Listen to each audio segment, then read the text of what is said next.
నమస్తే, doctor Bhavya, senior consultant in Sneha homeopathy. చాలా మంది హోమియోపతి ఎన్ని డేస్ మెడిసిన్స్ వాడాలి, మనం కంటిన్యూ చేస్తే ఏమైనా అంటే మధ్యలో ఆపేస్తే ఏమైనా ప్రాబ్లం అవుతుందా అని అడుగుతూ ఉంటారు. బేసికలీ మనకు హోమియోపతి మెడిసిన్స్ అనేది మీరు తీసుకున్నాక మీ శరీర తత్వాన్ని బట్టి వ్యాధిని బట్టి మెడిసిన్స్ ఇవ్వబడుతుంది.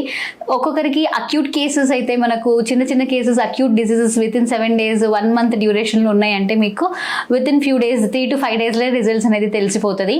అదే మీరు క్రానిక్ డిజార్డర్స్కి తీసుకున్నారు అంటే ఇప్పుడు హెయిర్ రిలేటెడ్ ప్రాబ్లమ్స్ ఉంటాయి, కొన్ని ఆర్థరైటిస్ ప్రాబ్లమ్స్ ఉంటాయి. సో మీకు 5 years 8 years నుంచి ప్రాబ్లం ఉంటుంది. ఇలా క్రానిక్ ఉన్నప్పుడు మనకు డ్యూరేషన్ అనేది కొంచెం ఎక్కువ ఉంటుంది.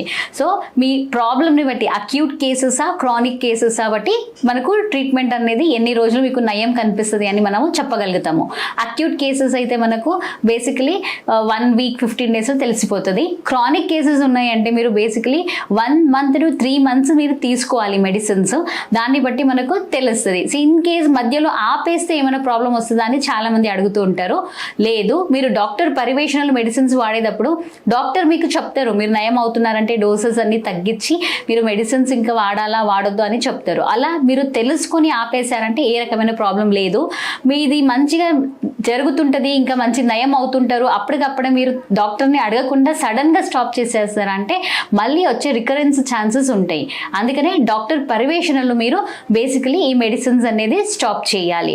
అంతే తప్ప మీకు ఏ రకమైన ప్రాబ్లమ్స్ స్టాప్ చేసిన వెంటనే కొత్త ప్రాబ్లమ్స్ రావడం కానీ ఉన్న ప్రాబ్లమే మళ్ళీ మళ్ళీ రావడం కానీ అలాంటివి ఏ ఇబ్బంది ఉండదు. సో ఈ ఎండాకాలంలో పిల్లలు ఎలాంటి జాగ్రత్తలు తీసుకోవాలి అనేది ఈరోజు చెప్తున్నాను. సో బేసికలీ ఇప్పుడు మనకు చాలా ఎక్కువ హై సమ్మర్ హీట్ ఉన్నసే వరకు డీహైడ్రేషన్ ఎక్కువ అవుతుంటుంది పిల్లలు కానీ పెద్దవాళ్ళు కానీ. సో పిల్లలు especially correct quantity of water తీసుకోరు కాబట్టి చిన్న పిల్లలు చాలా ప్రాబ్లం అవుతూ ఉంటుంది. సో స్కూల్ గోయింగ్ కిడ్స్ కానీ మనకు ఇంట్లో ఉన్న ఆడుకునే పిల్లలు ఎవరైనా సరే మనకు సో ఫస్ట్ అనేది హైడ్రేషన్ మెయింటైన్ చేయాలి. సో ఈ హైడ్రేషన్ అంటే మనకు బేసికలీ వాటర్ ఇంటేక్ అనేది కరెక్ట్ ఉండాలి. పిల్లలు కరెక్ట్గా లెక్క పెట్టుకుని వాటర్ తాగరు కాబట్టి వీళ్ళలు మజ్జిగ, కొబ్బరి బోండా, బార్లీ వాటరు ఇలాంటివన్నీ మనము ఇచ్చి కరెక్ట్గా 1 hour అలారం క్లాక్ పెట్టుకుని వాటర్ అనేది ఇస్తే మంచిగా ఉంటుంది.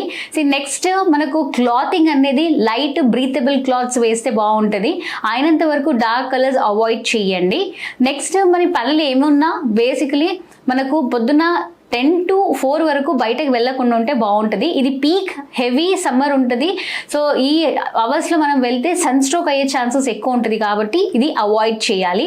పిల్లలు ఇంట్లోనే ఉంటున్నారు, స్కూల్ అన్ని హాలిడే ఉన్నాయంటే కనుక మీరు ఇంట్లో యాక్టివిటీస్ పెట్టండి. So playing carrom board, chess, craft areas ఇలాంటివి కొన్ని క్రియేట్ చేసి పిల్లలు ఇంట్రెస్ట్ తెప్పించి ఇంట్లోనే కొన్ని ఆటలు అనేది ఆడిస్తే బాగుంటుంది.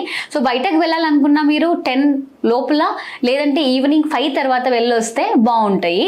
సో ఆటలు ఆడేదైనా ఏదైనా సరే అవుట్డోర్ గేమ్స్ ఏమున్నా మీరు ఈవినింగ్ లేదా ఎర్లీ మార్నింగ్స్లోనే ప్లాన్ చేసుకోండి. సో దీంతో పాటు కొంచెం బయటకు వెళ్తున్నారన్నప్పుడు మనము సన్ స్క్రీన్స్ అనేది యూస్ చేయాలి. అంబ్రెల్లాస్, హ్యాట్స్ ఇలాంటివి యూస్ చేస్తే కొంచెం ఎండ దెబ్బ నుంచి మనము తప్పించుకోవచ్చు.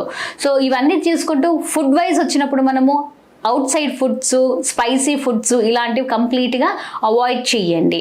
ఈ కొన్ని జాగ్రత్తలు మీరు తీసుకున్నారంటే కనుక మీరు ఈ సమ్మర్ని బీట్ చేయొచ్చు. Thank you.